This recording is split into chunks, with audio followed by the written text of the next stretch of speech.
Di hari ulang tahunnya, suami Winda mengaku menyesal menikahinya. Sekejap, dunia Winda runtuh saat ia menelpon perempuan lain di balik senyum Arga. Satu kalimat dari selingkuhannya membuat kebenaran terbuka. Anak mereka kelaparan. Sebelum mulai ceritanya, komen dulu kalian dari kota atau negara mana. Aku pengen tahu. Jangan lupa like, subscribe, dan aktifkan lonceng, supaya channel ini makin berkembang. Winda terbangun sebelum subuh dengan perasaan yang sulit ia beri nama. Bukan cemas, bukan pula bahagia. Lebih seperti harapan yang dipaksa bangun terlalu pagi. Ia duduk di tepi ranjang, menatap punggung Arga yang masih tertidur menghadap dinding.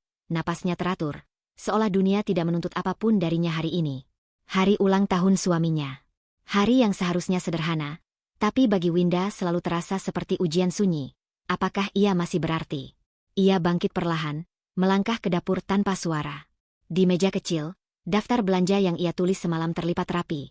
Kue kecil, balon 2 warna, lilin angka, masakan favorit Arga. Tidak ada pesta besar, tidak ada undangan ramai.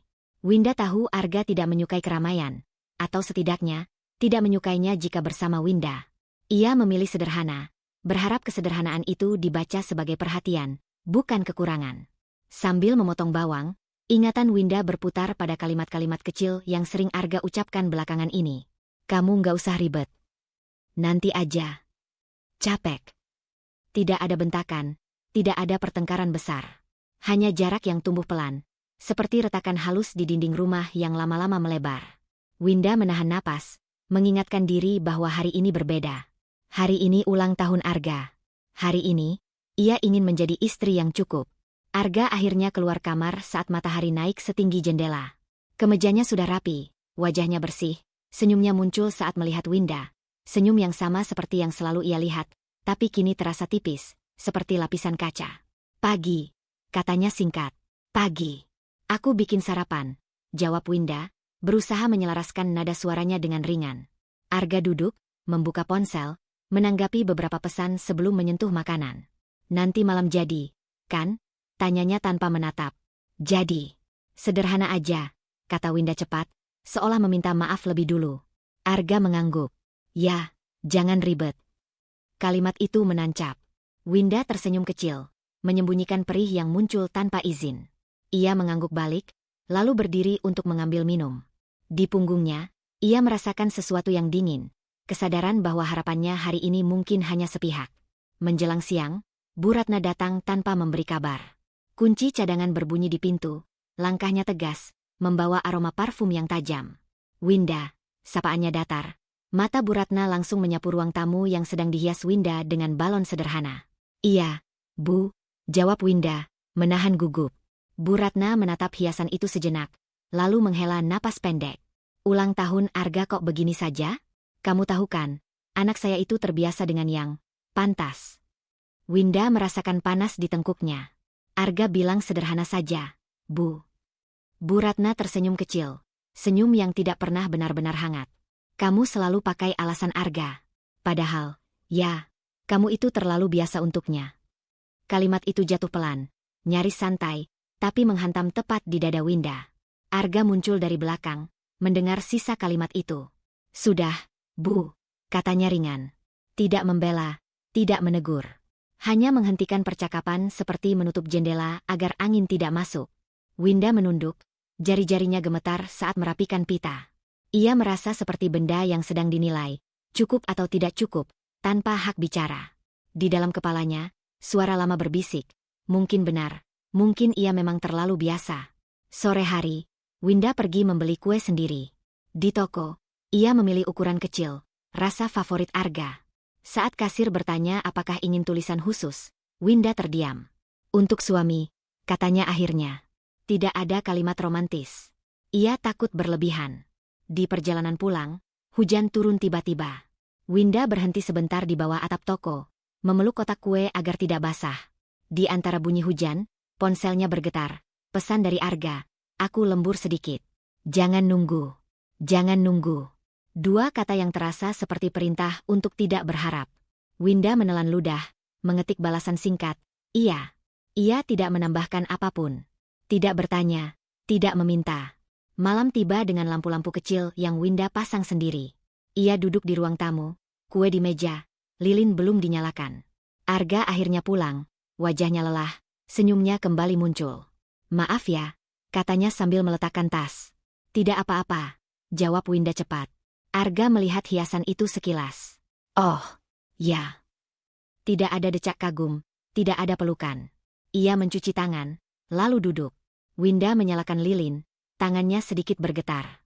Tiup, katanya pelan. Arga meniup lilin dengan satu hembusan. Tepuk tangan hanya datang dari Winda.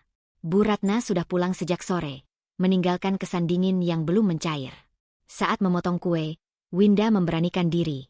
Kamu bahagia, kan? Arga terdiam sepersekian detik terlalu lama. Ya, katanya akhirnya. Senyumnya tidak berubah, tapi mata itu, mata yang dulu selalu mencari Winda, kini tampak melayang entah kemana. Winda mengangguk, meski hatinya menolak percaya. Ia merasakan jarak itu semakin jelas, bukan sebagai kemarahan, melainkan ketidakhadiran. Sesuatu di dalam dirinya mengeras. Ketakutan bahwa ia sedang kehilangan tempat, perlahan, tanpa suara. Malam berakhir tanpa pertengkaran. Saat Arga tertidur lebih dulu, Winda duduk di sisi ranjang, menatap wajah suaminya dalam gelap. Ia menyadari sebuah keputusan kecil terbentuk, bukan untuk bertanya, bukan untuk menuntut, melainkan untuk mengamati. Jika ia tidak cukup, ia ingin tahu sejak kapan, dan mengapa. Tekanan itu menutup malam. Winda memilih diam, sebuah pilihan berisiko yang akan menuntut harga di hari-hari berikutnya. Winda bangun dengan sisa keputusan yang masih menempel di dadanya. Ia akan diam dan mengamati. Keputusan kecil itu terasa seperti memegang benda rapuh. Sekali ia bergerak terlalu cepat, semuanya bisa pecah.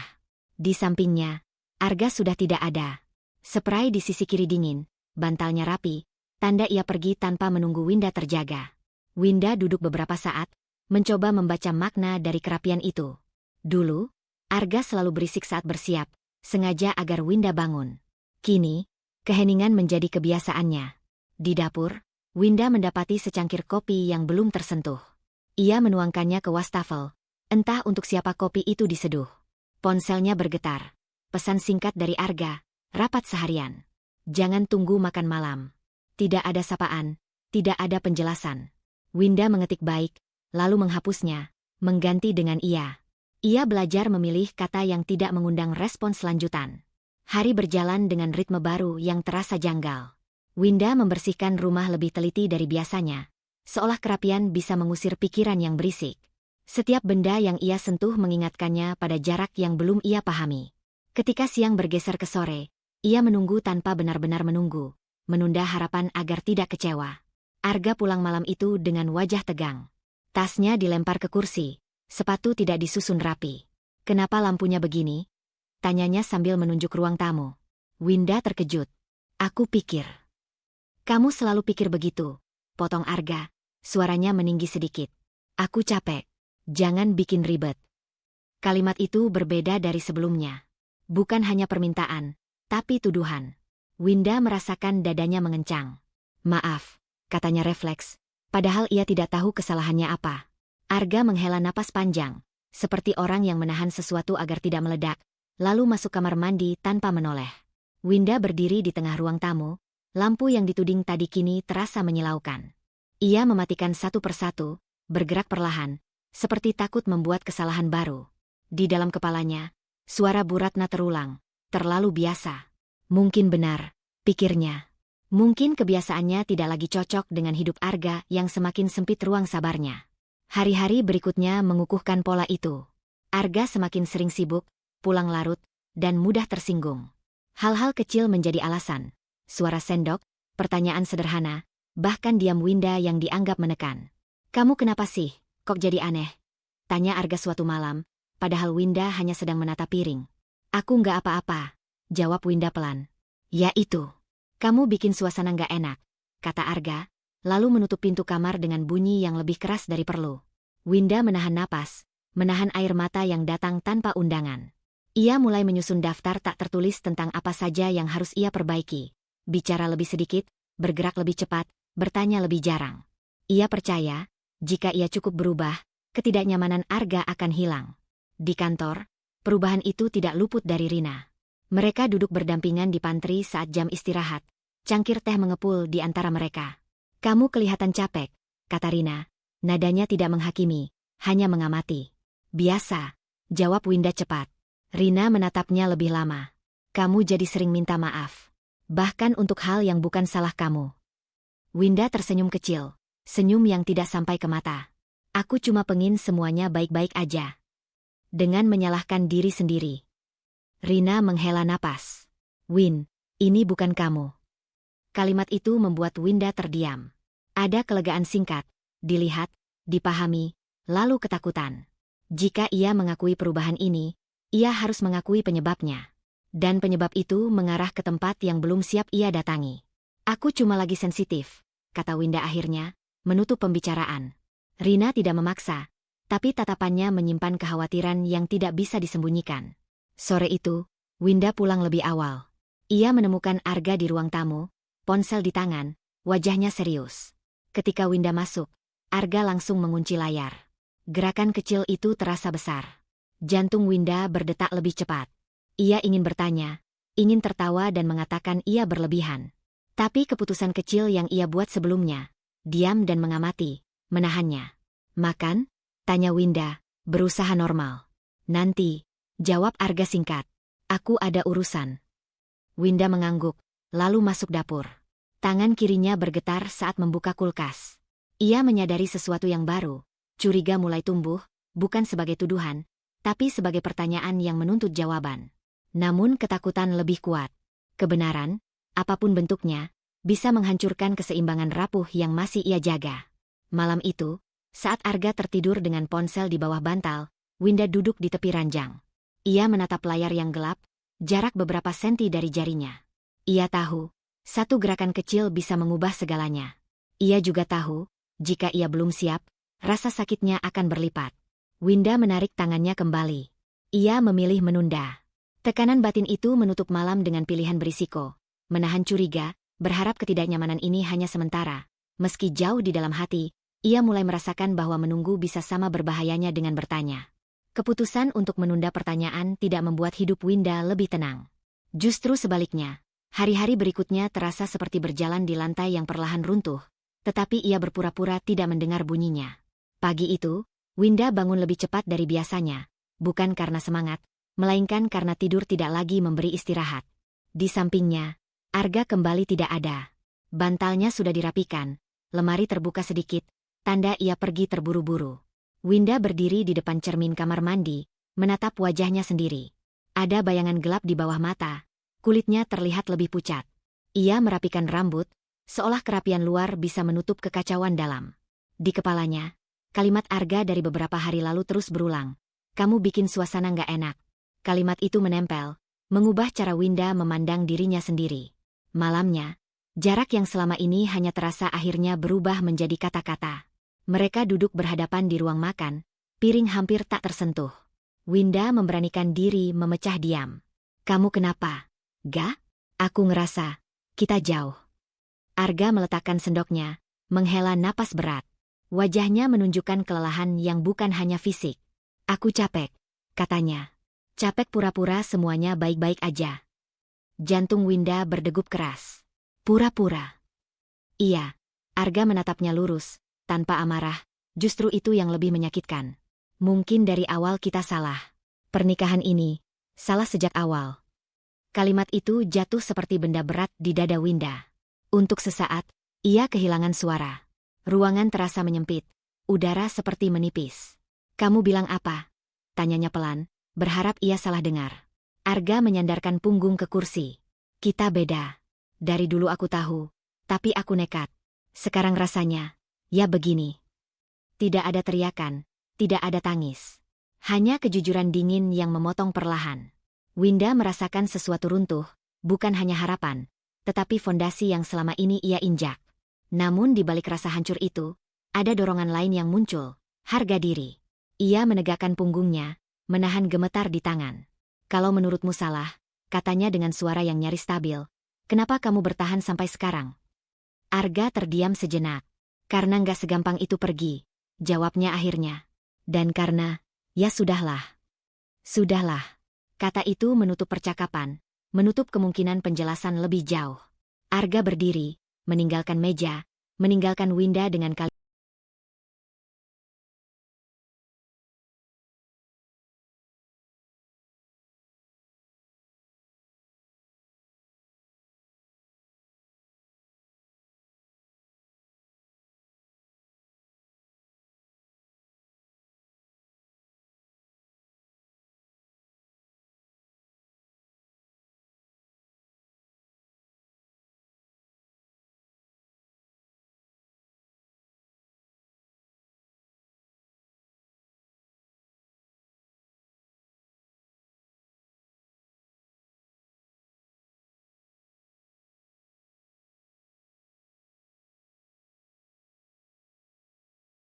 yang terus bergaung.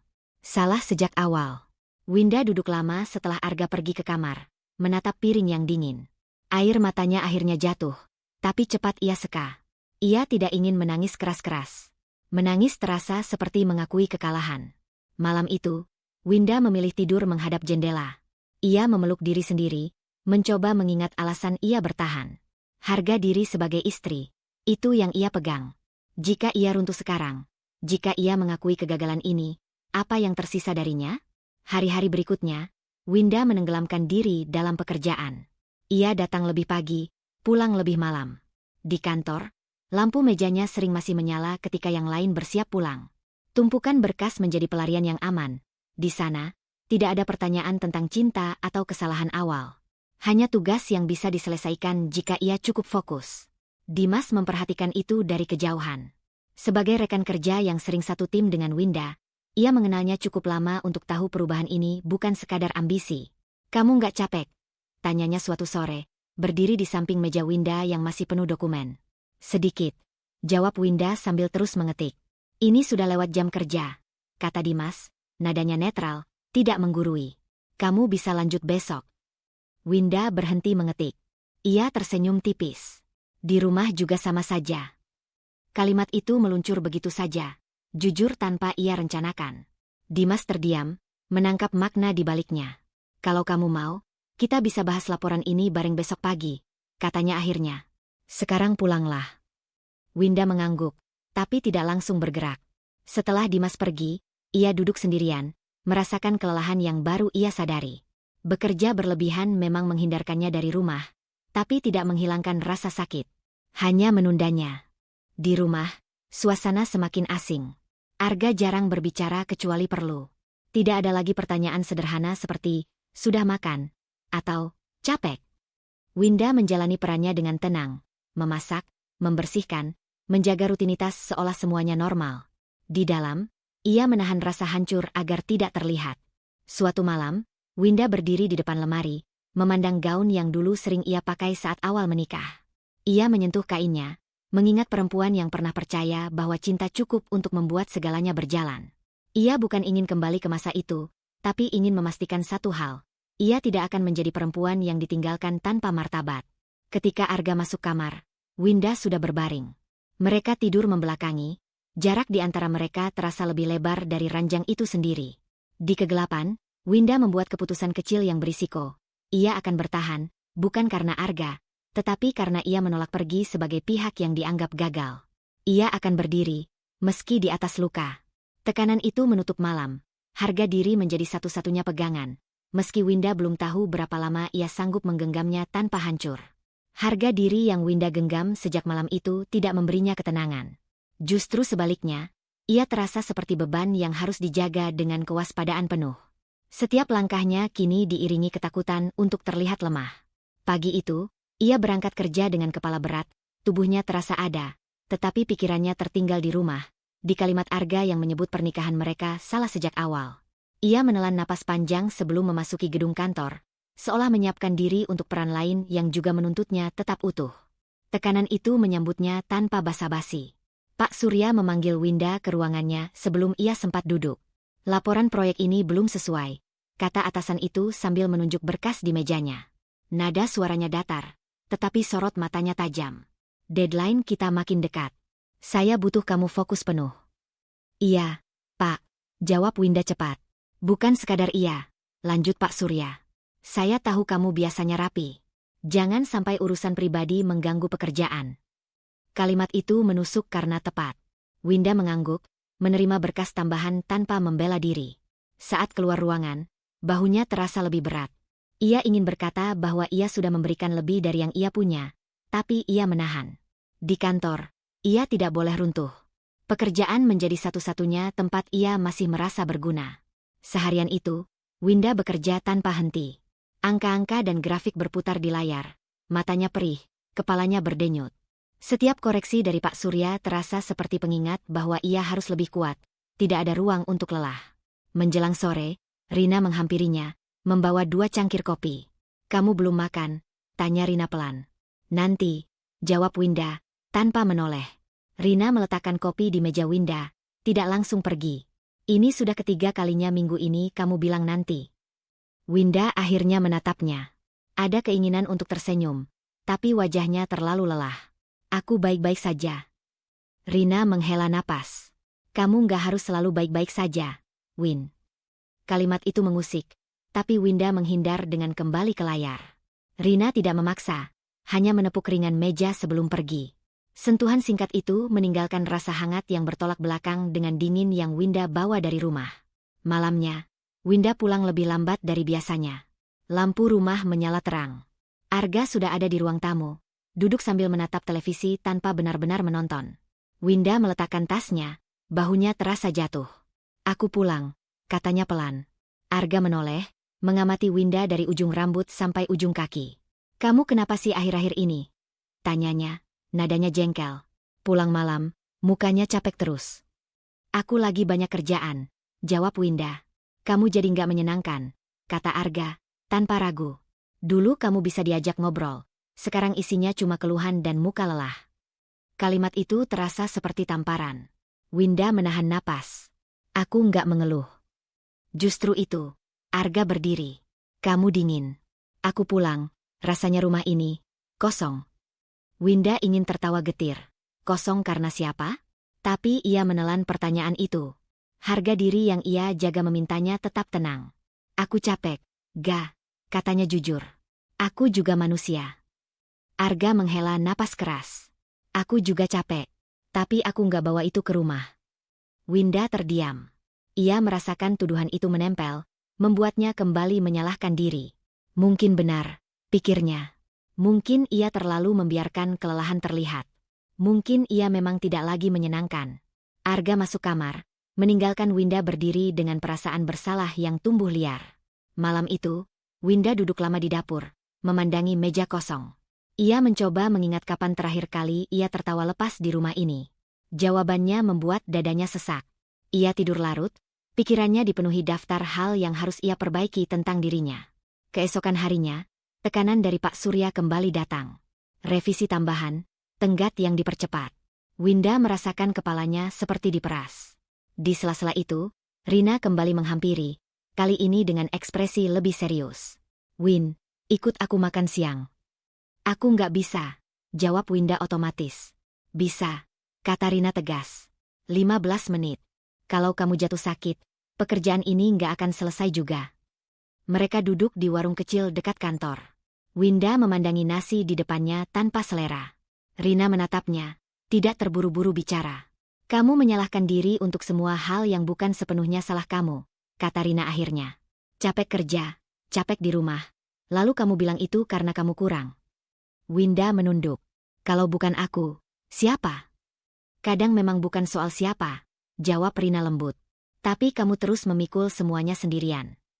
Kalimat itu membuat Winda menelan ludah. Ia ingin membantah, tapi lelahnya terlalu nyata. Untuk pertama kalinya, ia membiarkan air matanya menggenang, meski tidak jatuh. "Aku cuma pengen bertahan," katanya lirih. "Bertahan bukan berarti mengorbankan diri," ujar Rina. "Berhenti menyalahkan diri bukan sama dengan menyerah." Kata-kata itu mengguncang sesuatu di dalam Winda. Ada perlawanan kecil yang muncul, bukan terhadap Arga atau Pak Surya, melainkan terhadap kebiasaan lama menyalahkan diri. Namun perlawanan itu rapuh, mudah runtuh jika ditekan. Malamnya, saat pulang, Winda berdiri sejenak di depan pintu sebelum masuk. Ia menarik napas panjang, memutuskan untuk tidak langsung meminta maaf pada Arga. Keputusan kecil itu terasa berisiko, menahan refleks yang selama ini melindunginya. Ia masuk dengan tenang, menyiapkan makan tanpa kata maaf yang biasa. Tekanan batin itu menutup hari. Winda mulai mempertimbangkan kemungkinan baru, bahwa menyenangkan orang lain bukan lagi tujuan utamanya, meski ia belum tahu berani atau tidak menanggung akibatnya. Keputusan kecil untuk tidak lagi langsung meminta maaf masih menggantung di udara ketika Winda terbangun pagi itu. Ada sisa ketegangan di dadanya, bukan karena pertengkaran terbuka, melainkan karena sesuatu yang belum terjadi, dan justru itu yang menakutkan. Ia bergerak pelan di dapur, menyiapkan sarapan seperti biasa, berusaha mempertahankan ritme yang memberi ilusi kendali. Arga keluar kamar dengan langkah cepat, wajahnya fokus pada layar ponsel. "Aku berangkat dulu," katanya singkat, bahkan sebelum Winda sempat menyapa. "Iya," jawab Winda, menahan diri untuk tidak menanyakan apapun.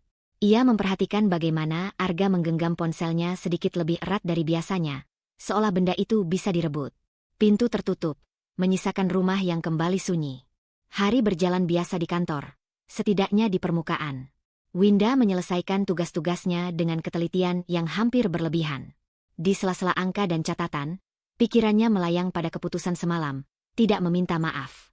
Ada perasaan bersalah yang mencoba menyelinap, tapi juga secercah lega. Rina menatapnya beberapa kali, menangkap ketegangan yang belum menemukan bentuk. Sore itu, Winda pulang lebih awal. Ia ingin mandi dan tidur cepat, menutup hari sebelum pikirannya kembali berisik.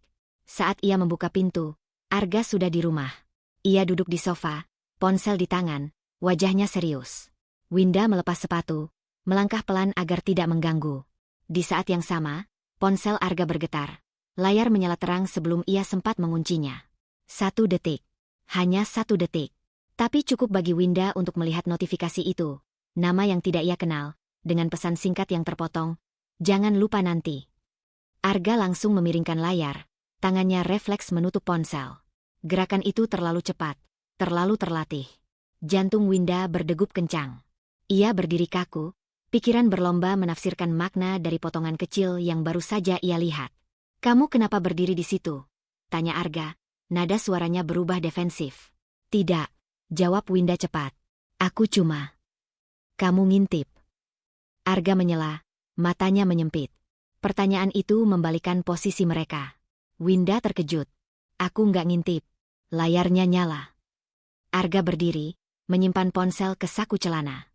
"Kamu jadi aneh, Win." Sedikit-sedikit curiga. "Ini yang aku maksud, kamu paranoid." Kata itu menghantam keras. Paranoid. Seolah perasaan yang muncul tanpa ia undang adalah kesalahan moral. Winda membuka mulut, lalu menutupnya lagi.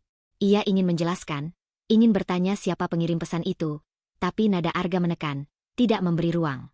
"Kerjaanku banyak," lanjut Arga. "Pesan dari kantor, dari rekan. Kamu langsung mikir yang enggak-enggak." Winda merasakan panas di matanya. "Aku cuma ngerasa." "Perasaan kamu itu yang bikin capek," potong Arga. "Kamu selalu cari-cari." Kalimat itu membuat Winda terdiam. Ia mundur 1 langkah, seperti baru menyadari jarak yang semakin melebar. Di dalam dirinya, ada 2 suara yang saling bertabrakan. Satu ingin percaya, satu lagi menuntut kewaspadaan. Luka lama yang selama ini terbungkus rapat mulai berdenyut, kenangan tentang saat-saat ia tidak dipilih, tentang momen-momen ketika ia selalu menjadi pilihan kedua, cadangan yang diambil karena pilihan utama tidak tersedia. Winda mengingat masa sebelum Arga, ketika ia belajar menerima bahwa cinta sering datang dengan syarat. Ia menikah dengan keyakinan bahwa kali ini berbeda, bahwa ia akhirnya dipilih sepenuhnya. Notifikasi singkat itu mengoyak keyakinan tersebut, membuka luka yang belum benar-benar sembuh. "Aku minta maaf kalau aku bikin kamu gak nyaman," kata Winda akhirnya, suaranya pelan. Kata maaf itu keluar lagi, meski ia berjanji pada dirinya untuk menahannya. Arga mengangguk, seolah itu membuktikan tuduhannya. "Ya sudah, jangan dibesar-besarkan," kata Arga, lalu berjalan ke kamar mandi, meninggalkan Winda sendirian dengan pikirannya. Malam itu, Winda duduk di tepi ranjang, menatap dinding. Ia merasa bodoh karena meminta maaf, marah pada dirinya sendiri karena kembali ke pola lama. Namun di balik kemarahan itu, ada ketakutan yang lebih besar. Takut jika kecurigaannya benar. Takut jika, sekali lagi, ia tidak dipilih. Ponsel Arga tergeletak di meja samping ranjang, layarnya mati. Winda memandanginya lama. Ia ingat bagaimana Arga tadi menuduhnya paranoid. Kata itu membuatnya ragu pada nalurinya sendiri. Ia bertanya-tanya apakah ia berhak merasa curiga, Atau apakah ini hanya bayangan dari luka lama yang belum sembuh? Di kantor keesokan harinya, Winda tampak lebih diam. Rina mencoba mengajaknya bicara, tapi Winda mengalihkan topik. Ia belum siap membagi kegelisahan ini. Dimas, dari kejauhan, memperhatikan Winda yang kembali mengambil lembur tanpa diminta, seolah pekerjaan bisa menenggelamkan pikirannya. Sore menjelang malam, Winda pulang dengan kepala penuh.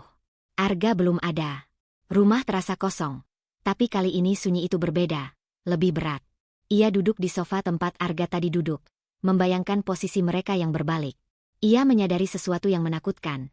Kebenaran mungkin lebih menyakitkan daripada tuduhan paranoid, tapi ketidaktahuan membuatnya terus menyalahkan diri. Winda memejamkan mata, menarik napas dalam. Tekanan batin menutup malam dengan keputusan kecil yang berisiko. Ia akan mulai memperhatikan, mencatat hal-hal kecil, bukan untuk menuduh, melainkan untuk melindungi dirinya sendiri. Keputusan untuk mulai memperhatikan hal-hal kecil tidak membuat Winda merasa lebih kuat. Justru sebaliknya, setiap detail yang tertangkap matanya menambah berat di dada. Ia bangun pagi itu dengan perasaan seolah lantai rumahnya miring. Tidak cukup curam untuk membuatnya jatuh, tetapi cukup untuk membuatnya kehilangan keseimbangan. Di meja makan, kursi Arga kosong. Ponselnya bergetar dengan pesan singkat yang kini terasa menjadi pola. Ada urusan. Pulang malam. Winda menatap pesan itu lama. Tidak ada penjelasan, tidak ada rasa bersalah. Ia merasakan pijakan emosionalnya di rumah ini semakin rapuh. Rumah yang dulu menjadi tempat pulang kini terasa seperti ruang tunggu yang tidak pernah memberinya kepastian. Siang itu, Bu Ratna datang lagi tanpa kabar. Ia duduk di ruang tamu dengan sikap seolah rumah itu miliknya. Winda menyuguhkan teh dengan tangan yang sedikit gemetar. Bu Ratna menyesap perlahan, lalu meletakkan cangkirnya dengan bunyi kecil yang terdengar tegas. Arga kelihatan makin kurus, kata Bu Ratna, matanya menatap Winda lurus. Kerjaannya berat, pikirannya juga. Winda mengangguk. Aku coba jaga makannya, Bu. Bu Ratna menghela napas, senyum tipisnya muncul. Kadang, menjaga itu bukan dengan menahan. Anak saya butuh bahagia. Kata bahagia menggantung di udara. Winda merasakan sesuatu mengeras di tenggorokannya. Maksud ibu? Bu Ratna menyandarkan punggungnya. Kamu jangan salah paham. Ibu cuma bilang, kalau memang di rumah ini Arga tidak menemukan kebahagiaannya, mungkin dia perlu mencari kebahagiaan sendiri. Kalimat itu diucapkan tenang, tanpa nada jahat, justru itu yang membuatnya lebih kejam. Winda terdiam, mencoba mencerna. Mencari, sendiri, ulangnya, suaranya nyaris tak terdengar. Iya, jawab Bu Ratna ringan. Daripada memaksakan sesuatu yang tidak berjalan. Kamu juga masih muda. Jangan menggantungkan hidup pada satu orang. Winda menunduk. Kata-kata itu menyingkirkan sisa-sisa rasa aman yang masih ia pegang. Ia merasa diusir dari perannya sendiri, bukan dengan teriakan, tetapi dengan nasihat yang terdengar bijak. Ketika Arga masuk beberapa saat kemudian, Bu Ratna langsung berdiri, menepuk bahu anaknya dengan penuh perhatian. Ibu pulang dulu, katanya pada Arga, lalu menatap Winda sekilas. Pikirkan baik-baik, ya. Setelah pintu tertutup, ruang tamu terasa hampa. Arga tidak bertanya apa yang dibicarakan. Ia hanya berkata, Ibu capek, jangan dimasukin ke hati. Seolah percakapan itu sepele. Bagi Winda, kalimat itu terasa seperti penyangkalan yang menambah luka. Malam itu, Winda berjalan di rumah seperti tamu. Setiap sudut yang dulu akrab kini terasa asing. Ia membuka lemari, melihat pakaian Arga yang semakin jarang dipakai. Di kamar mandi, sikat gigi Arga tetap ada, tetapi kehadirannya terasa simbolis. Ada, tapi tidak benar-benar bersama. Ia duduk di tepi ranjang, memandangi dinding, mencoba menahan air mata. Rumah ini tidak lagi memberinya pijakan emosional. Ia hidup di dalamnya, tetapi tidak merasa memiliki tempat. Ketika Arga tertidur lebih dulu, Winda menatap langit-langit, bertanya pada dirinya sendiri sejak kapan rumah menjadi tempat yang harus ia taklukkan setiap hari. Keesokan harinya, Winda datang ke kantor dengan langkah berat. Rina menangkap perubahan itu begitu Winda duduk di mejanya. Kamu pucat, kata Rina, tanpa basa-basi. Winda membuka mulut, lalu menutupnya. Ia menggeleng pelan. Nanti. Namun siang itu, Winda tidak mampu lagi menahan. Mereka duduk di bangku taman kecil dekat kantor, jauh dari keramaian. Winda memandangi tanah, jari-jarinya saling bertaut. Aku capek, katanya akhirnya. Suara itu keluar pecah. Aku nggak tahu lagi harus berdiri di mana. Rina tidak langsung menjawab. Ia mendekat sedikit, memberi ruang aman. Cerita, katanya pelan. Winda menarik napas panjang, lalu menceritakan semuanya. Percakapan dengan Bu Ratna, kalimat tentang mencari kebahagiaan sendiri, rumah yang terasa asing. Untuk pertama kalinya, ia tidak menyaring ceritanya agar terdengar baik-baik saja. Ia jujur tentang rasa takutnya, tentang luka lama yang kembali terbuka, tentang ketakutan terbesar. Tidak pernah benar-benar dipilih. Rina mendengarkan tanpa menyela. Ketika Winda selesai, air mata mengalir tanpa ia sadari.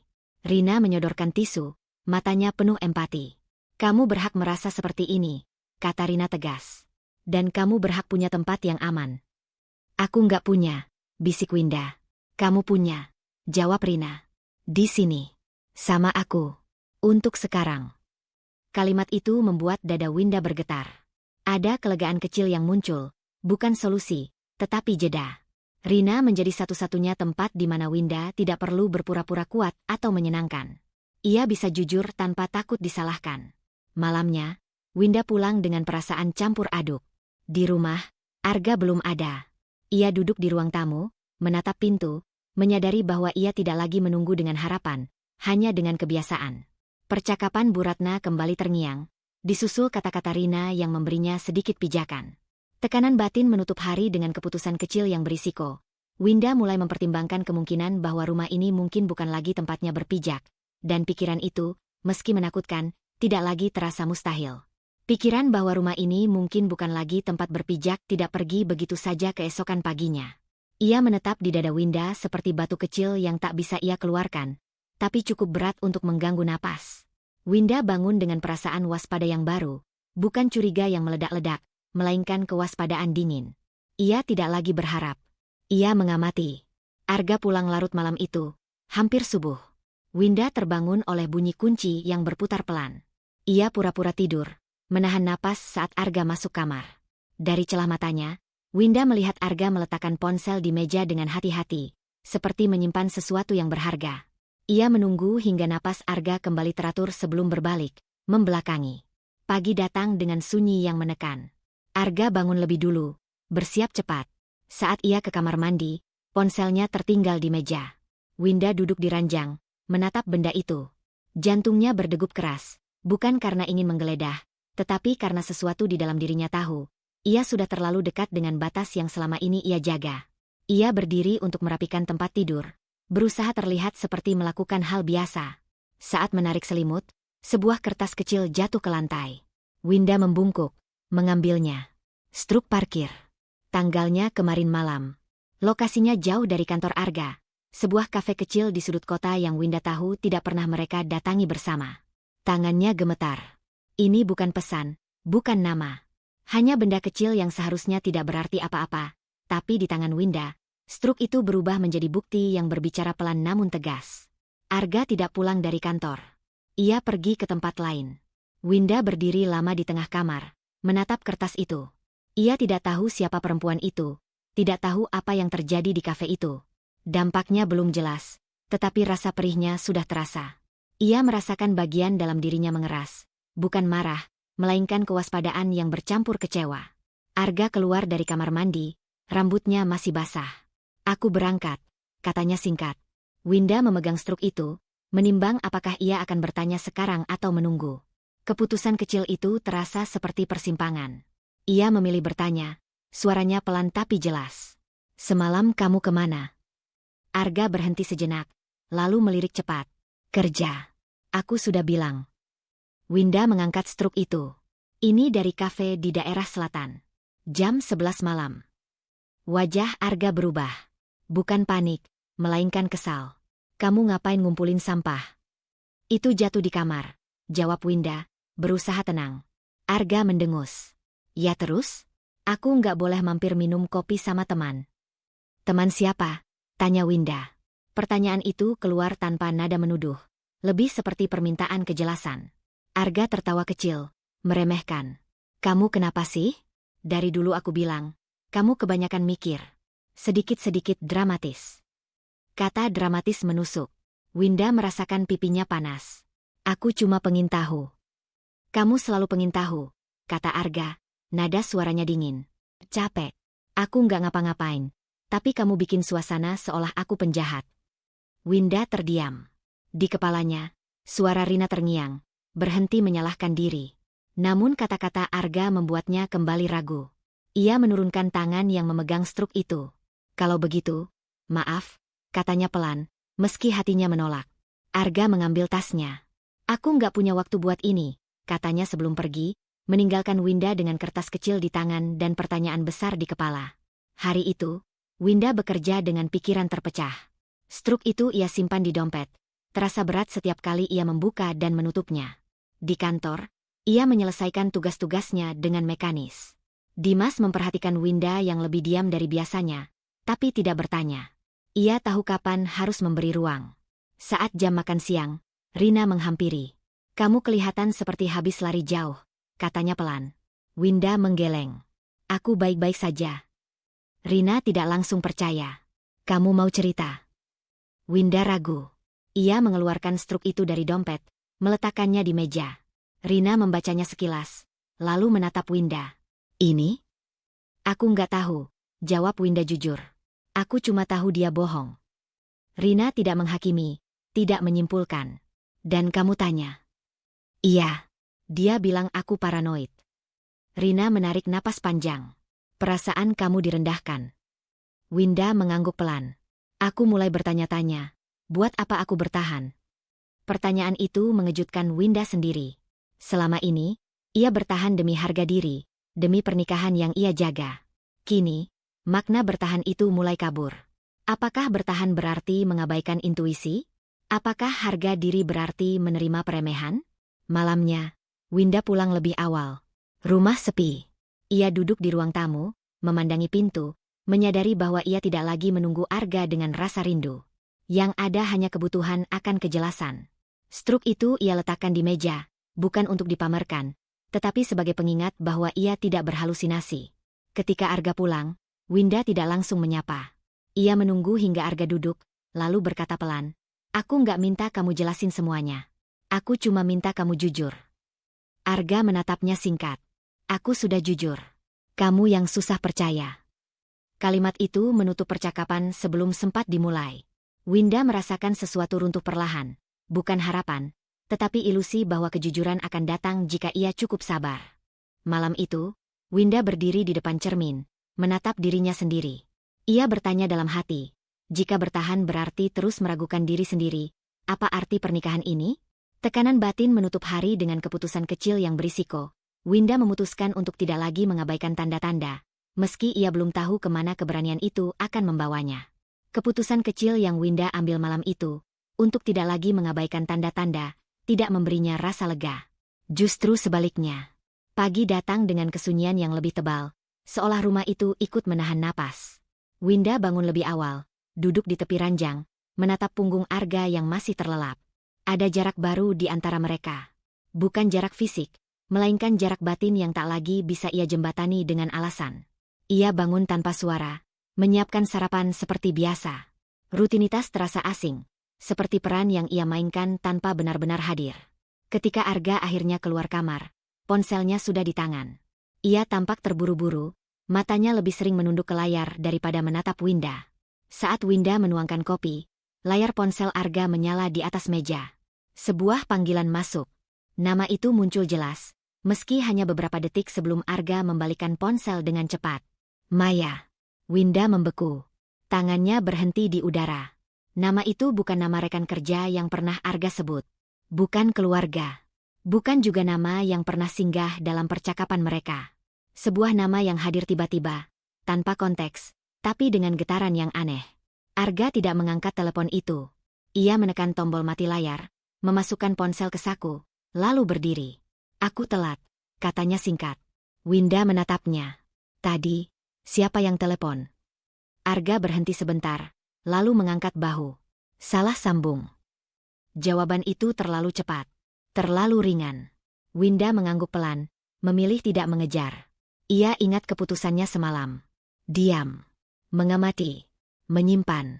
Arga pergi tanpa menoleh lagi. Pintu tertutup, meninggalkan gema kecil yang terasa lebih keras dari biasanya. Winda berdiri lama di dapur, mencoba menata napas. Nama itu kembali terngiang. Maya. Tidak ada bukti selain satu panggilan tak terjawab.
Tapi nalurinya mengatakan ini bukan kebetulan.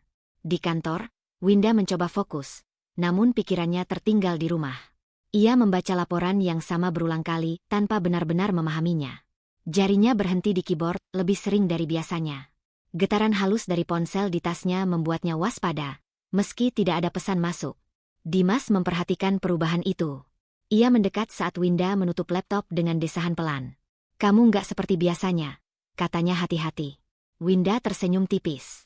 "Kurang tidur." "Ini bukan cuma soal tidur," balas Dimas. Ia menurunkan suaranya. "Kamu mulai sering melamun. Deadline kemarin hampir lewat." Kata hampir itu cukup membuat Winda tersentak.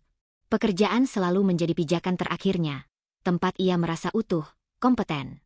"Maaf," katanya cepat. "Aku akan lebih fokus." Dimas mengangguk, tapi wajahnya serius. "Aku bilang ini bukan buat nyerang kamu. Tapi kalau kondisi kamu begini terus, dampaknya ke kariermu nyata. Kamu tahu itu." Winda tahu. Ia tahu betul. Peringatan itu membuatnya merasa terpojok dari dua arah, rumah dan kantor. Dua dunia yang seharusnya memberinya rasa aman justru menuntut lebih dari yang bisa ia beri saat ini. Saat jam makan siang, Winda duduk sendirian. Ia tidak menghubungi Rina kali ini.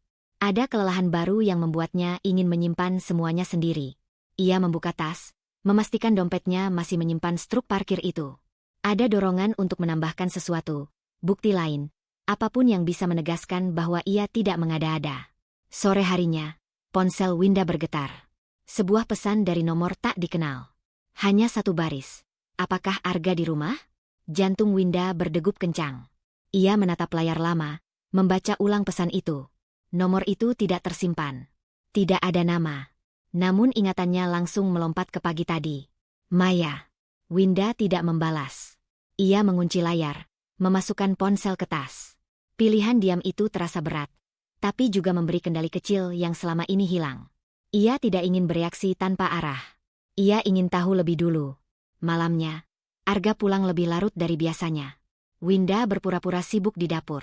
Saat Arga meletakkan ponsel di meja, Winda memperhatikannya diam-diam. Beberapa menit kemudian, layar ponsel menyala lagi. Panggilan masuk. Nama yang sama. Arga melirik ke arah dapur, lalu cepat-cepat mengangkat ponsel dan melangkah keluar rumah. Winda mematung. Tidak ada lagi ruang untuk menyangkal. Ia mendengar suara Arga samar dari luar. Nada rendah, tergesa, berbeda dari caranya berbicara padanya.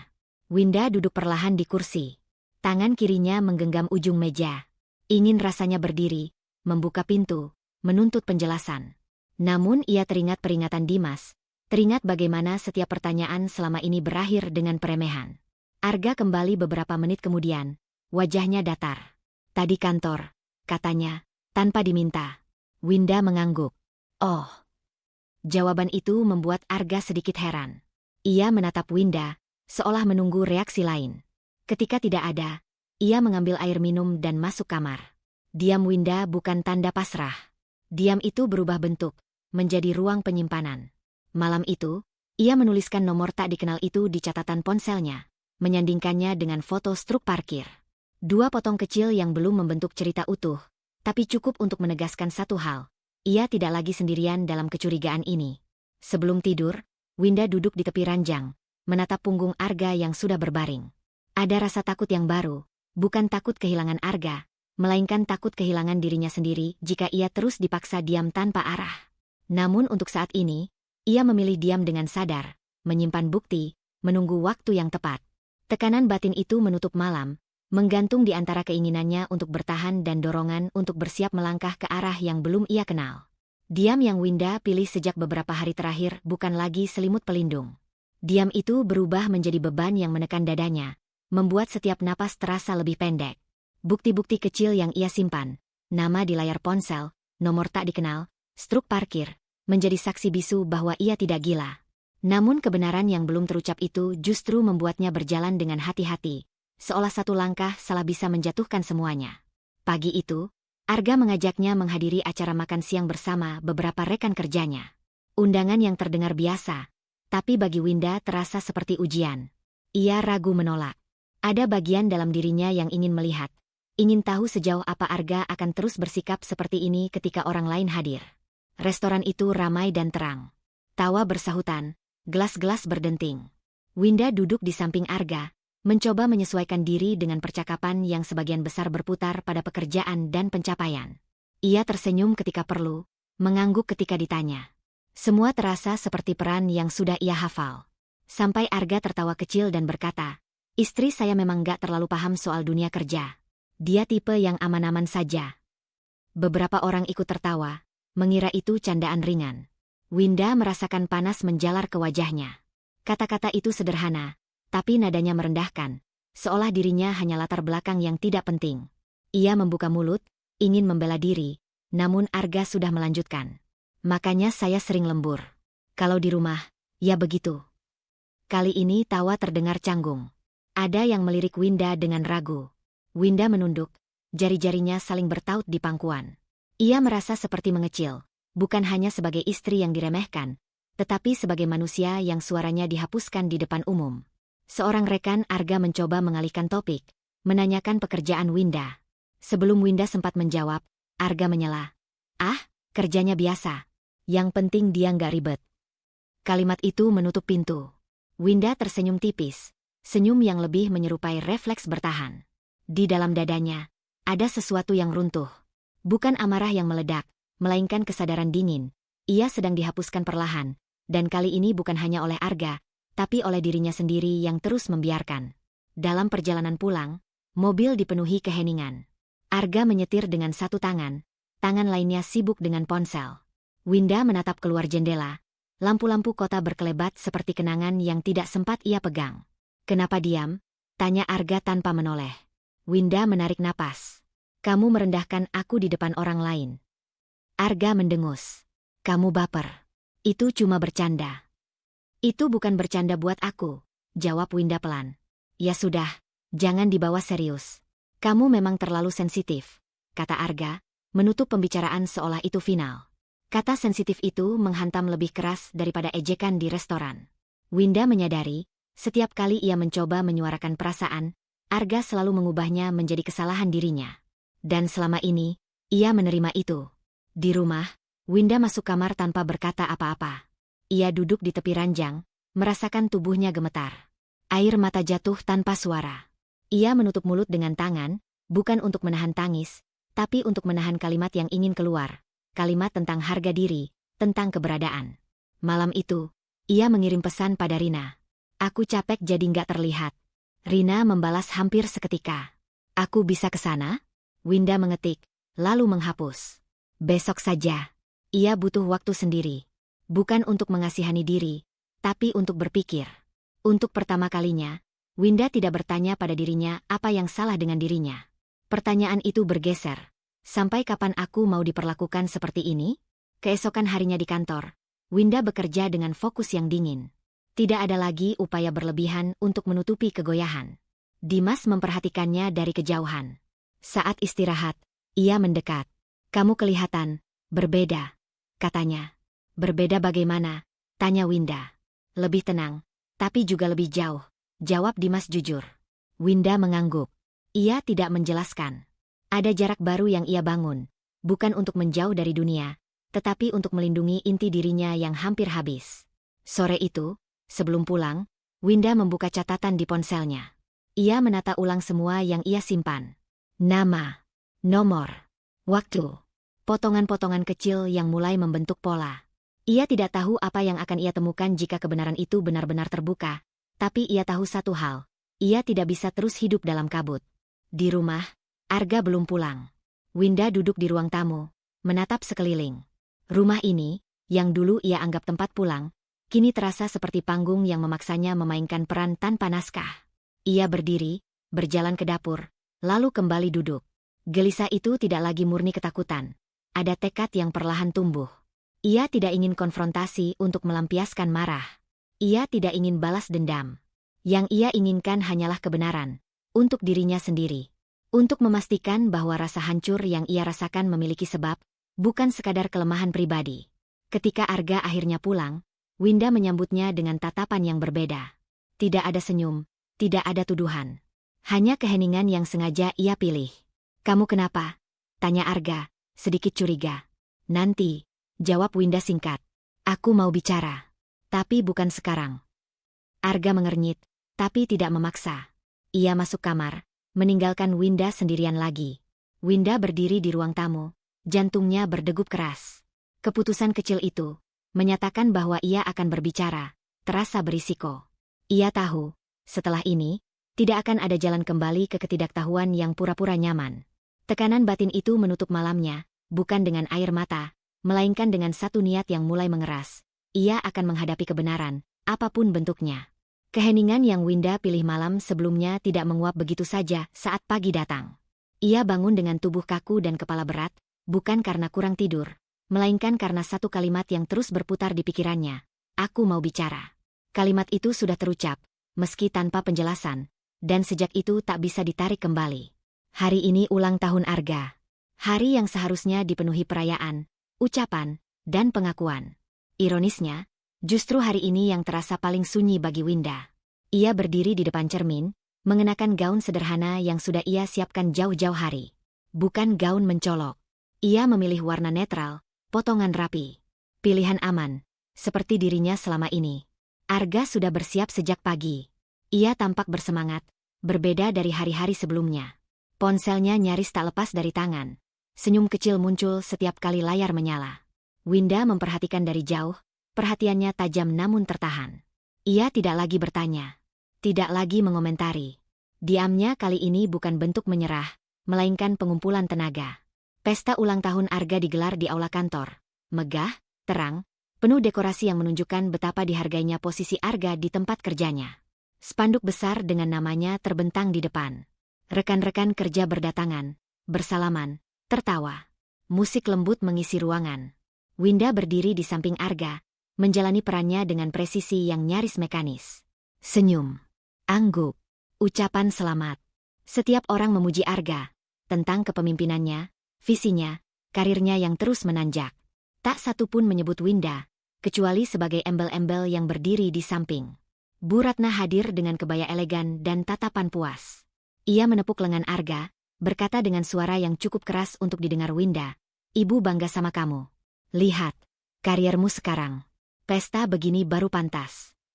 Winda menangkap tatapan Bu Ratna sekilas, dingin, menilai, seolah mengingatkan bahwa tempatnya di sini hanya kebetulan. Rina datang belakangan. Ia menyalami Winda dengan pelukan singkat. Tidak ada kata-kata panjang, hanya genggaman yang sedikit lebih erat dari biasa. Cukup untuk berkata, "Aku di sini." Acara berjalan lancar. Sambutan demi sambutan. Tepuk tangan. Tawa. Arga naik ke panggung, menerima ucapan selamat dari atas mikrofone. Ia terlihat percaya diri, penuh pesona. Winda menonton dari kursinya, dadanya terasa kosong. Ia menyadari sesuatu yang pahit. Di ruangan ini, Arga bersinar, tanpa dirinya. Saat sesi hiburan dimulai, Arga dipanggil oleh salah satu rekan ke belakang panggung untuk mengurus teknis. Tunggu di sini, katanya pada Winda, lalu pergi terburu-buru. Winda tidak langsung duduk. Ada dorongan kecil yang tidak bisa ia jelaskan. Ia berjalan pelan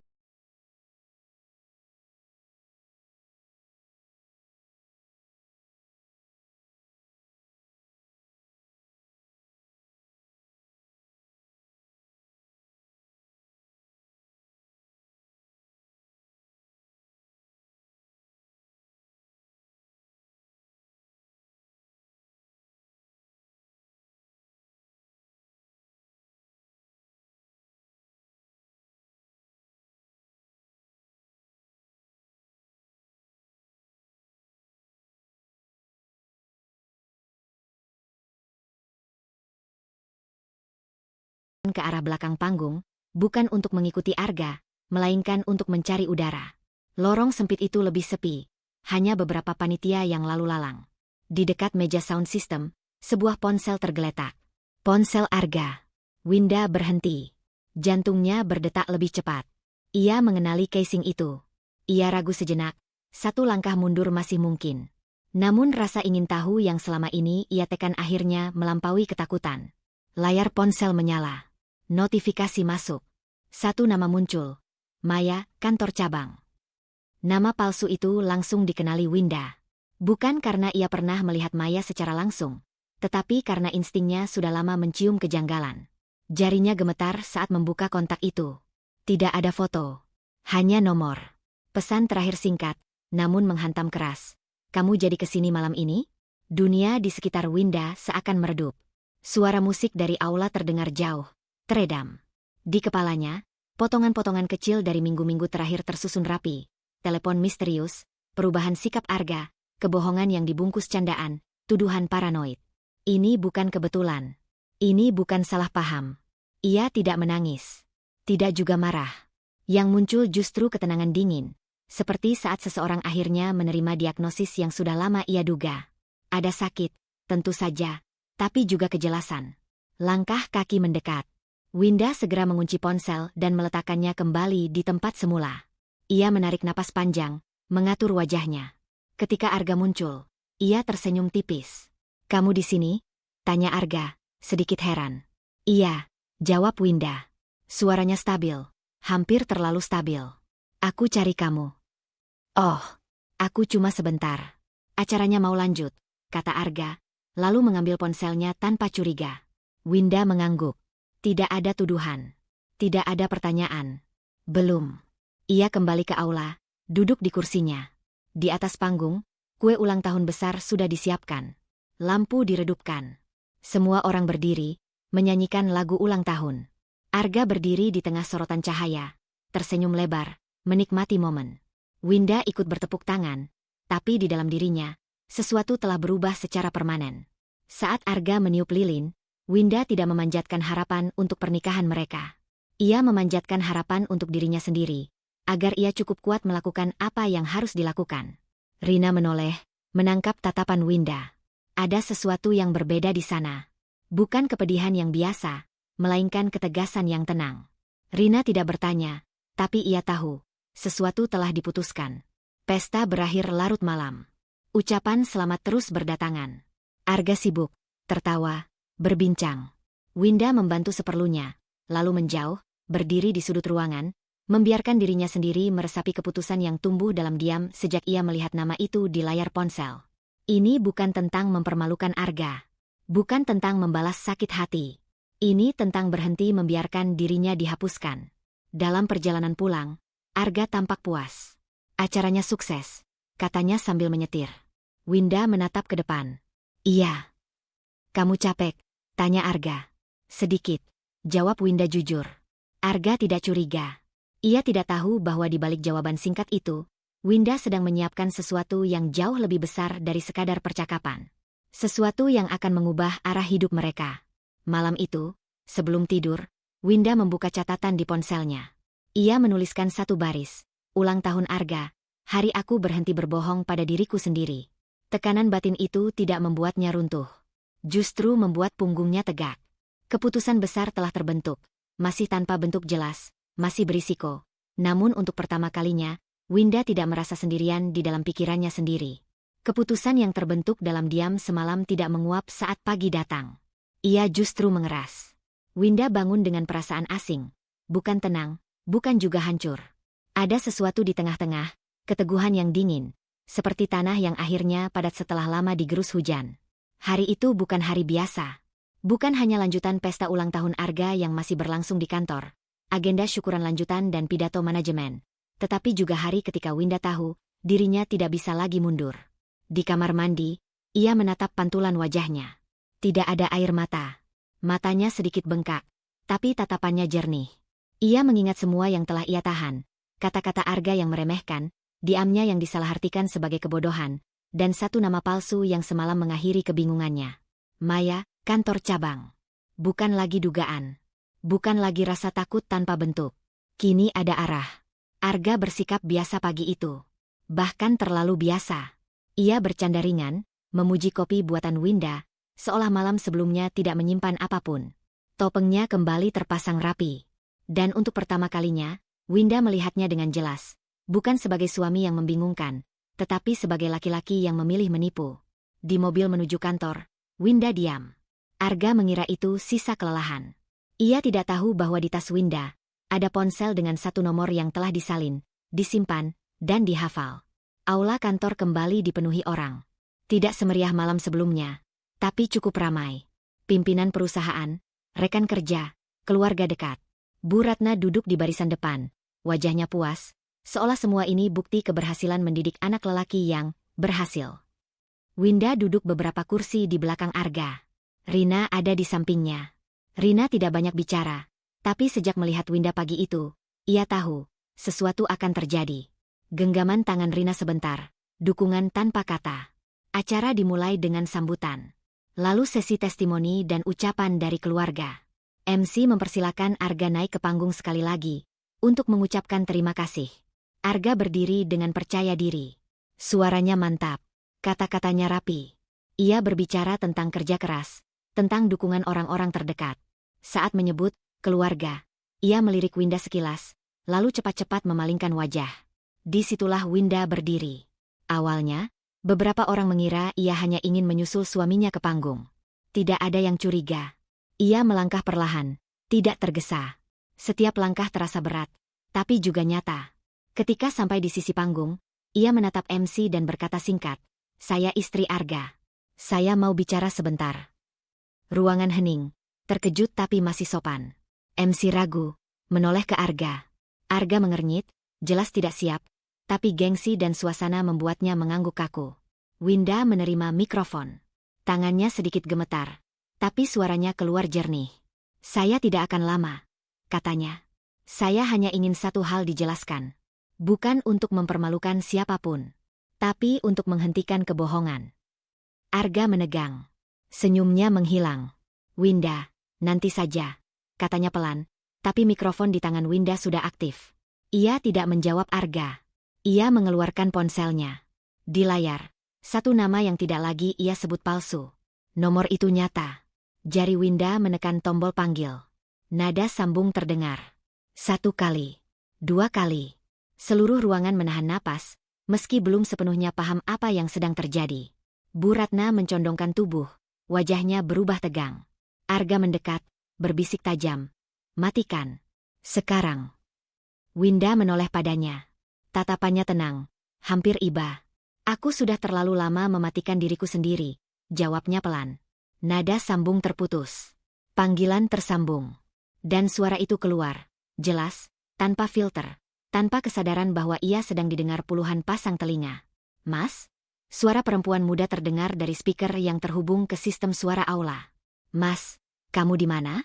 Anakmu kelaparan. Dari pagi belum makan."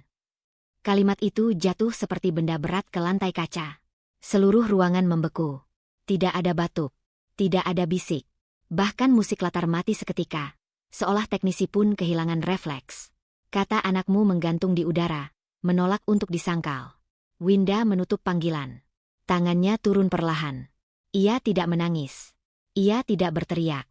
Ia hanya berdiri, menatap lurus ke depan, membiarkan kenyataan berbicara sendiri. Arga tampak seperti kehilangan pijakan. Wajahnya pucat, rahangnya mengeras, Matanya bergerak liar mencari celah, apapun, untuk keluar dari situasi ini. Namun tidak ada. Bu Ratna berdiri setengah, mulutnya terbuka, lalu duduk kembali, seolah lututnya tidak lagi sanggup menopang. Beberapa rekan kerja Arga saling pandang, bingung, syok, tidak percaya. Seseorang menjatuhkan sendok. Suaranya terdengar nyaring di tengah keheningan. Winda akhirnya bicara lagi. Suaranya tetap rendah, tapi cukup untuk didengar semua orang. Saya tidak tahu sejak kapan. Saya tidak tahu detailnya. Tapi hari ini, saya tahu satu hal. Saya bukan istri yang paranoid. Saya hanya istri yang dibohongi. Arga meraih mikrofon dari tangan Winda, refleks panik. Ini tidak seperti yang kalian pikir. Namun suaranya terdengar kosong. Tidak ada keyakinan. Tidak ada cerita yang siap. Topeng itu runtuh di hadapan semua orang. Winda turun dari panggung tanpa menunggu akhir. Kakinya terasa lemas, tapi ia berjalan. Rina segera berdiri, menyusul, memeluknya begitu mereka tiba di sudut aula. Pelukan itu tidak menahan Winda, hanya memastikan ia tidak jatuh. Di belakang mereka, aula berubah riuh. Bisik-bisik meledak. Arga dikepung tatapan. Bu Ratna menatap anaknya dengan campuran marah, malu, dan ketakutan. Bukan untuk Winda, melainkan untuk reputasi yang retak. Di luar aula, Winda menghirup udara panjang. Dadanya sesak, tapi bukan karena penyesalan. Lebih seperti tubuh yang baru saja melewati benturan besar dan masih berdiri. Aku takut, katanya pada Rina. Jujur.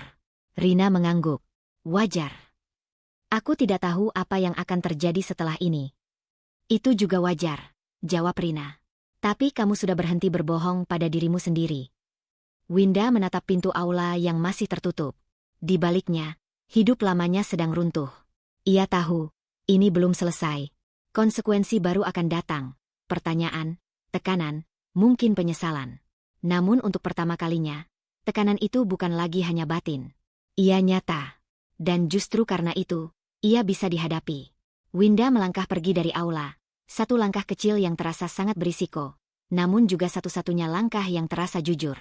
Langkah Winda meninggalkan aula belum benar-benar membawanya pergi dari apa yang baru saja ia lakukan. Suara pintu yang tertutup di belakangnya tidak memutus gema kalimat yang telah mengoyak semuanya. Anakmu kelaparan.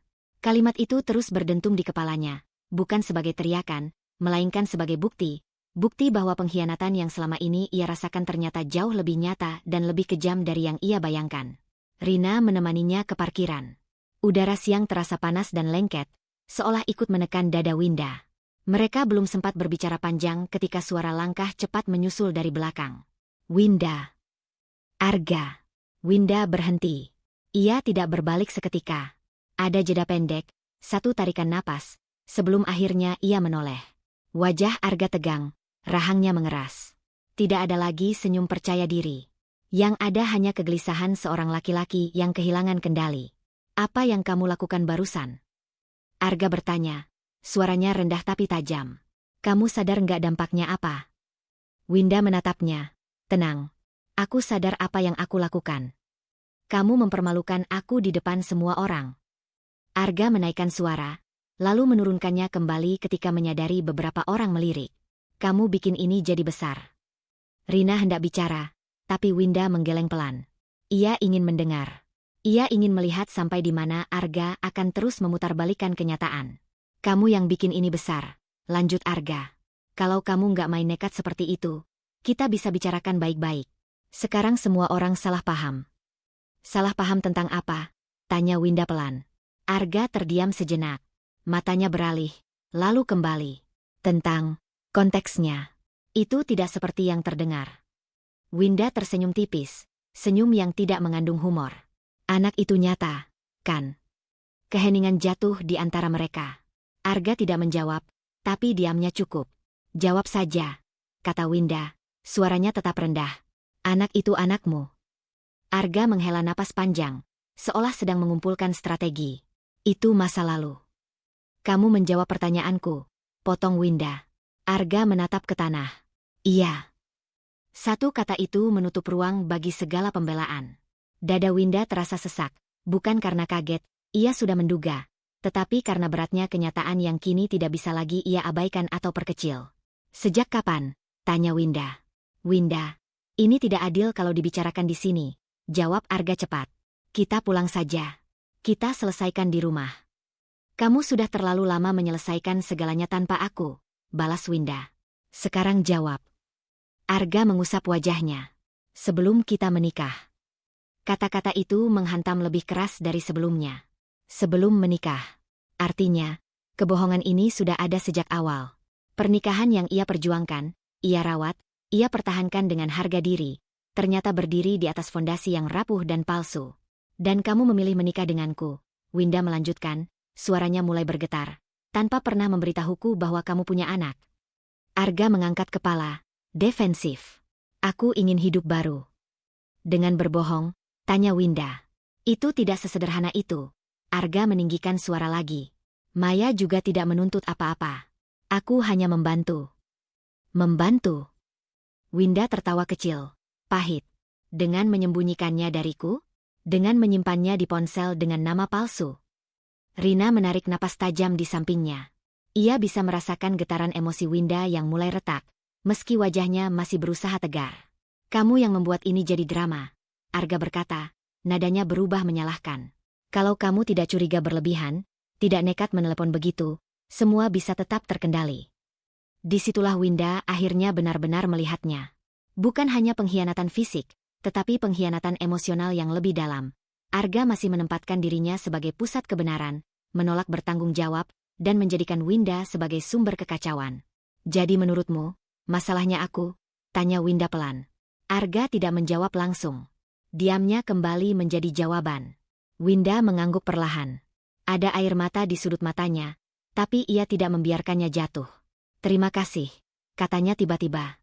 Arga terkejut. Untuk apa? Karena hari ini aku akhirnya tahu, jawab Winda. Selama ini aku menyalahkan diriku sendiri. Aku pikir aku kurang. Aku salah. Aku tidak cukup menyenangkan. Ternyata aku hanya hidup dengan orang yang memilih berbohong. Arga hendak menyela, tapi Winda mengangkat tangan. Cukup. Ia menoleh pada Rina. Aku mau pulang. Tapi bukan ke rumah itu. Rina mengangguk tanpa ragu. Kita ke tempatku. Arga melangkah maju. Panik. Kamu mau kemana? Jangan buat keputusan gegabah. Winda menatapnya untuk terakhir kalinya hari itu. Tatapan yang dulu penuh harap, kini hanya berisi jarak. Keputusan gegabah itu menikah denganmu tanpa kebenaran. Yang ini, aku sudah terlalu lama memikirkannya. Mereka pergi, meninggalkan Arga berdiri di parkiran, dikelilingi tatapan orang-orang yang mulai berani memandangnya tanpa hormat. Di dalam mobil, Winda menatap lurus ke depan. Air mata akhirnya jatuh, satu persatu, tanpa isakan. Setiap tetesnya membawa perasaan yang berbeda, kehilangan, marah, lega, takut. Semuanya bercampur. Aku merasa bodoh, katanya lirih. Rina menggeleng. Kamu setia. Itu bukan kebodohan. Winda memejamkan mata. Bayangan seorang anak yang tidak pernah ia kenal, namun menjadi bagian dari hidup suaminya, menghantui pikirannya. Pengkhianatan itu kini memiliki wajah, bukan hanya Maya, tetapi anak yang keberadaannya disembunyikan, yang menjadi simbol dari seluruh kebohongan Arga. Malam itu, di rumah Rina, Winda duduk sendirian di kamar tamu. Ia memandangi tangannya sendiri, tangan yang selama ini berusaha memegang pernikahan yang ternyata tidak pernah utuh. Ia tahu, ini belum akhir. Arga belum runtuh sepenuhnya. Tekanan baru akan datang, dari keluarga, dari lingkungan, dari masa lalu yang kini terbuka. Namun satu hal telah berubah, Winda tidak lagi buta. Dan kesadaran itu, meski menyakitkan, membuka jalan menuju pilihan hidup yang belum pernah ia bayangkan, pilihan yang kini menunggu keberaniannya. Pagi di rumah Rina terasa terlalu tenang untuk sebuah hari yang penuh bara. Winda duduk di tepi ranjang kamar tamu, memandangi jendela yang setengah terbuka. Cahaya matahari masuk tanpa izin, menerangi wajahnya yang pucat namun tegar. Malam sebelumnya hampir tak ia lewati dengan tidur. Bukan karena tangis, melainkan karena pikirannya yang terus menyusun ulang hidupnya. Potongan demi potongan yang kini tampak berbeda setelah kebenaran terbuka. Ponselnya bergetar. Nama Arga muncul di layar. Winda menatapnya lama. Dulu, satu getaran seperti ini bisa membuat dadanya menghangat. Sekarang, yang ia rasakan hanya kehati-hatian. Ia mengangkat telepon, tidak langsung bicara. Kita harus bicara. Suara Arga terdengar tegang, lebih rendah dari biasanya. Tolong. Tatap muka. Winda menghela napas perlahan. Aku datang ke rumah siang ini. Kita bicara. Selesai. Tidak ada janji. Tidak ada nada lembut. Hanya kesepakatan waktu. Rumah yang dulu ia sebut tempat pulang kini terasa asing saat Winda melangkah masuk. Tidak ada perubahan fisik. Sofa yang sama. Foto pernikahan masih tergantung di dinding. Namun suasananya berbeda. Seolah dinding-dinding itu telah menyerap semua kata yang tidak pernah diucapkan. Arga sudah menunggu di ruang tamu. Ia berdiri ketika Winda masuk. Wajahnya kusut, mata cekung. Ada jejak semalam yang tidak tidur. Untuk sesaat, Winda hampir merasa iba. Namun perasaan itu cepat ia redam. Ia datang bukan untuk menghibur. Mereka duduk berhadapan, dipisahkan oleh meja kecil yang tiba-tiba terasa seperti batas tak kasat mata. Aku tidak bermaksud menyakitimu. Arga memulai. Nada suaranya terdengar seperti pembelaan yang sudah lama ia siapkan. Kamu tahu itu. Winda menatapnya, tidak menyela. Diamnya bukan lagi bentuk menahan diri, melainkan pilihan sadar untuk mendengar sepenuhnya. Aku menikah denganmu karena aku ingin hidup yang stabil, lanjut Arga. Aku pikir, denganmu, aku bisa jadi versi diriku yang lebih baik. Dan, tanya Winda pelan. Dan ternyata aku salah. Arga menghela napas frustrasi. Kamu terlalu datar. Tidak ada tantangan. Tidak ada api. Kata-kata itu terasa seperti pisau yang sudah diasah sejak lama. Namun kali ini, Winda tidak langsung terluka. Ia merasakannya. Sakit itu ada, tapi tidak lagi menembus inti dirinya. Jadi, Winda mencondongkan tubuh sedikit. Karena aku tidak seperti yang kamu mau, kamu memilih berbohong. Aku tidak bilang begitu. Arga cepat membela diri. Aku hanya bilang kamu tidak cukup untuk memenuhi semua kebutuhanku. Kalimat itu jatuh berat di antara mereka. Tidak cukup. Dua kata yang selama ini tanpa sadar Winda ulangi pada dirinya sendiri. Winda tersenyum kecil. Pahit. Kamu tahu, aku sudah lama merasa seperti itu. Aku pikir aku istri yang gagal. Aku pikir kalau aku lebih cantik, lebih ceria, lebih apapun, kamu akan memilihku. Arga menunduk, lalu mengangkat bahu. Aku hanya jujur sekarang. Tidak. Winda menggeleng pelan. Kamu baru jujur saat tidak punya pilihan lain. Ia berdiri, berjalan perlahan ke dinding tempat foto pernikahan mereka tergantung. Ia menatap foto itu lama. Senyum mereka yang dulu tampak tulus, mata Arga yang kini terasa asing. Aku tidak pernah kurang, kata Winda akhirnya. Suaranya mantap meski matanya berkaca. Aku hanya salah berharap pada orang yang tidak pernah berniat utuh. Arga berdiri juga. Nada suaranya meninggi. Kamu tidak bisa menimpakan semua ini padaku. Kamu juga berubah. Kamu terlalu serius, terlalu fokus kerja. Kamu tidak lagi menyenangkan. Winda berbalik, menatapnya langsung. Aku bekerja karena aku lelah menunggu kamu pulang dengan wajah yang selalu lebih bahagia di luar rumah. Kata-kata itu membuat Arga terdiam sejenak, tapi egonya cepat kembali berdiri. Maya memberiku sesuatu yang tidak bisa kamu berikan. Winda merasakan dadanya mengencang, namun kali ini ia tidak runtuh. Itu bukan karena aku kurang, katanya. Itu karena kamu memilih pelarian daripada kejujuran. Keheningan kembali menyelimuti ruangan. Arga berjalan mondar-mandir, mengacak rambutnya. Aku tidak tahu harus bagaimana sekarang, katanya akhirnya. Nada suaranya berubah putus asa. Semua sudah terlanjur. Winda mengangguk. Iya. Dan karena itu, aku tidak bisa tinggal. Arga menoleh cepat. Kamu mau pergi? Begitu saja. Bukan begitu saja, jawab Winda. Aku sudah pergi sejak lama, secara emosional. Aku hanya baru berani mengakuinya sekarang. Ia mengambil tas yang sudah ia siapkan. Tidak banyak, beberapa pakaian, dokumen penting. Setiap benda terasa seperti penegasan bahwa keputusan ini nyata. Winda, suara Arga melembut, hampir memohon. Kita bisa perbaiki. Demi apapun. Demi nama baik. Demi keluarga. Winda berhenti di ambang pintu. Ia menoleh, tatapannya tidak lagi penuh luka, melainkan kejelasan. Aku tidak mau memperbaiki sesuatu yang dibangun di atas kebohongan. Ia membuka pintu. Cahaya siang masuk, menerangi punggungnya. Selama ini aku bertahan demi harga diri sebagai istri, lanjut Winda tanpa berbalik. Sekarang aku memilih harga diriku sebagai manusia. Ia melangkah keluar. Di luar, udara terasa lebih ringan meski dadanya masih sesak. Keputusan itu berisiko. Ia tahu akan ada tekanan dari Bu Ratna, dari lingkungan, dari masa depan yang belum jelas. Namun untuk pertama kalinya, Winda tidak merasa kecil. Ia tidak pernah kurang. Ia hanya salah berharap.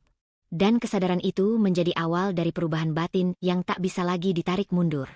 Keputusan Winda meninggalkan rumah siang itu belum sempat mendingin ketika tekanan baru datang dari arah yang sudah ia duga sejak awal.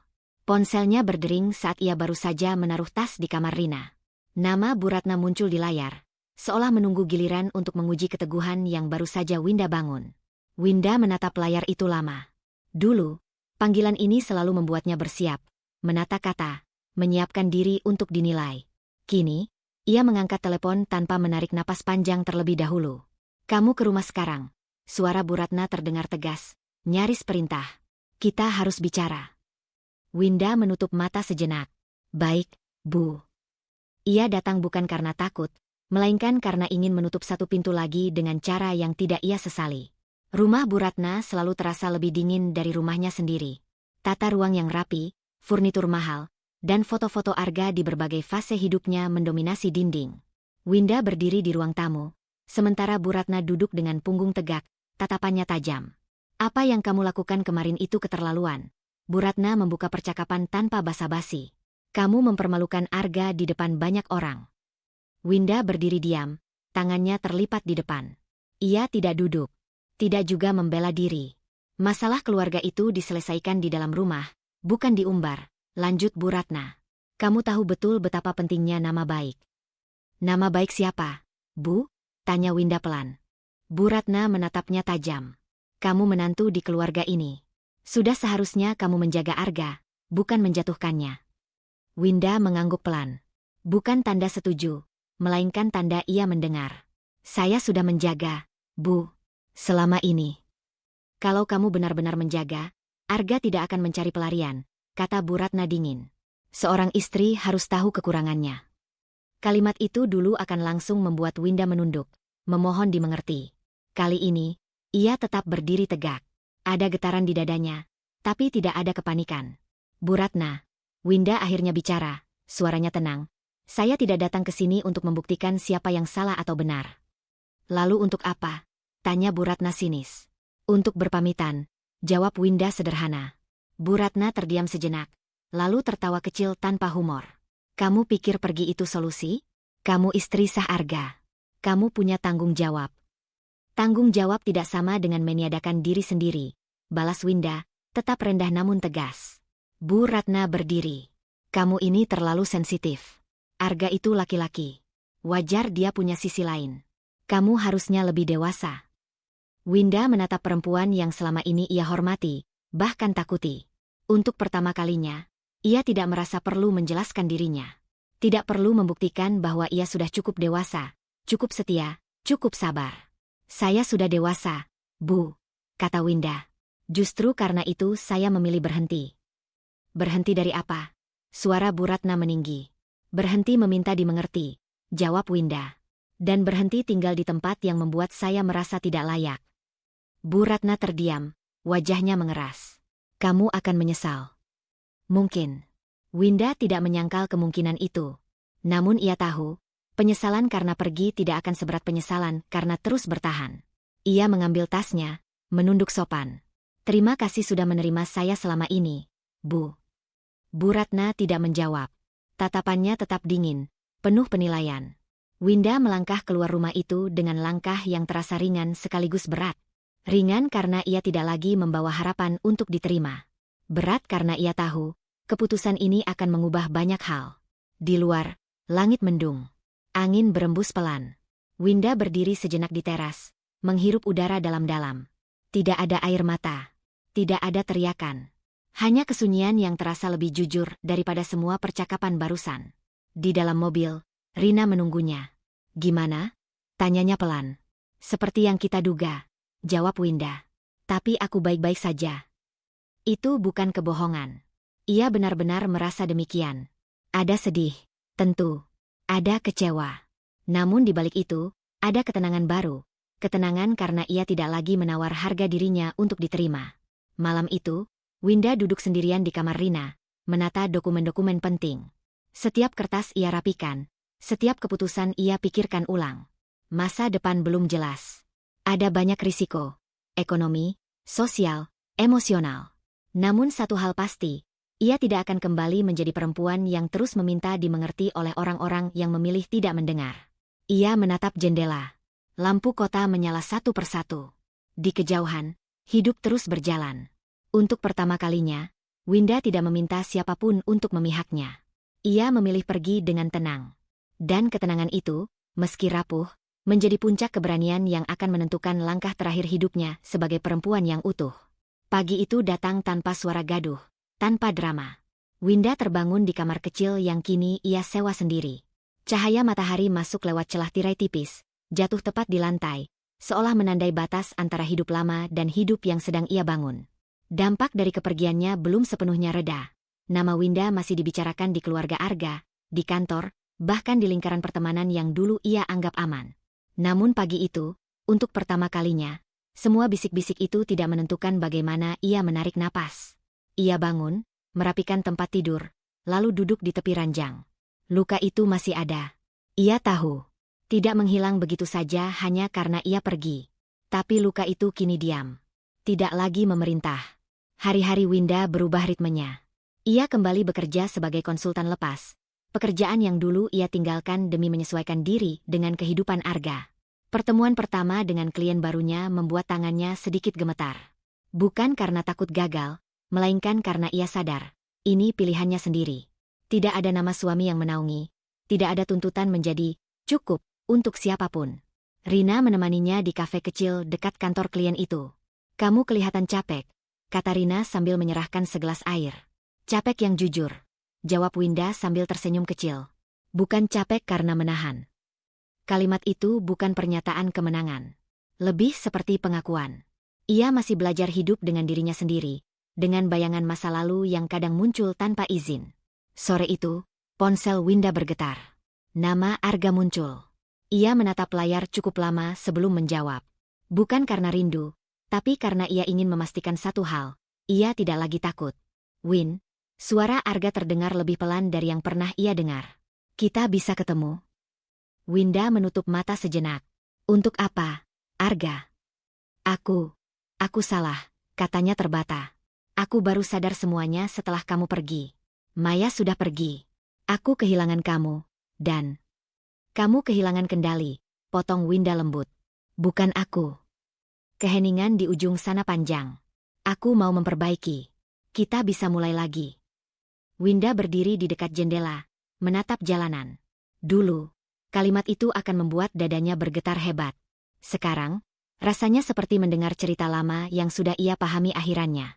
"Aku percaya kamu menyesal," kata Winda. "Tapi penyesalanmu datang setelah aku hancur." "Aku berubah, Win," Arga memaksa. "Aku janji." Winda tersenyum tipis, bukan mengejek. "Aku juga berubah. Dan perubahan itu tidak membawaku kembali." Ia menutup telepon dengan tangan yang mantap. Setelahnya, dadanya terasa sesak, bukan karena ragu, melainkan karena melepaskan sesuatu yang pernah menjadi pusat hidupnya memang tetap menyakitkan. Keputusan itu berisiko. Ia tahu, kesepian mungkin menunggu. Masa depan belum sepenuhnya jelas. Tapi ia memilih risiko yang jujur. Beberapa hari kemudian, Winda menyelesaikan berkas gugatan cerai. Tinta hitam di atas kertas terasa berat, namun setiap goresannya adalah penegasan. Ia tidak lagi menunggu Arga berubah untuk merasa utuh. Ia bertemu Bu Ratna sekali lagi, singkat, di kantor pengacara. Tidak ada pertengkaran. Hanya tatapan yang masih dingin dan kalimat pendek. "Kamu keras kepala," kata Bu Ratna. "Tidak, Bu," jawab Winda pelan. "Saya akhirnya punya tulang punggung." Malam terakhir sebelum putusan resmi, Winda duduk sendirian di balkon apartemen kecilnya. Angin membawa bau hujan. Ia mengingat dirinya yang dulu, perempuan yang terus menyesuaikan diri, menghapus bagian-bagian kecil dari dirinya demi dicintai. Air mata jatuh. 1, 2. Ia membiarkannya. Luka tidak perlu disangkal untuk bisa sembuh. Keesokan harinya, keputusan resmi keluar. Pernikahan itu selesai. Tidak ada sorak. Tidak ada pesta. Hanya keheningan yang terasa lapang. Winda berjalan keluar gedung pengadilan dengan langkah pelan. Ia berhenti sejenak di tangga, menatap langit. Dunia tidak serta-merta menjadi ramah. Masih ada hari-hari berat yang menunggu. Namun kini, ia berdiri di atas kakinya sendiri. Ia bukan korban yang selamat. Ia perempuan yang memilih. Luka itu masih ada, menjadi bekas, bukan belenggu. Dan untuk pertama kalinya, Winda melangkah ke depan tanpa meminta izin siapapun, membawa dirinya yang utuh, meski tidak sempurna. Hidup sering menghadirkan situasi yang menyakitkan, terutama dalam hubungan yang kita harapkan bertahan. Namun, yang paling penting adalah mengenali nilai diri sendiri dan keberanian untuk menetapkan batas. Jangan biarkan pengkhianatan, penyesalan orang lain, atau ekspektasi yang salah membuat Anda kehilangan harga diri. Belajarlah untuk mencintai diri sendiri, memilih kejujuran, dan berani melangkah meski jalan ke depan terasa berat. Setiap luka adalah guru, setiap kehilangan adalah kesempatan untuk menemukan kekuatan yang sejati. Jangan takut untuk melepaskan apa yang merusak kedamaian batin Anda, karena kebahagiaan sejati lahir dari keberanian memilih diri sendiri. Terima kasih telah mengikuti perjalanan Winda hingga akhir. Semoga kisah ini memberi inspirasi untuk menemukan keberanian dan harga diri Anda sendiri. Salam hangat.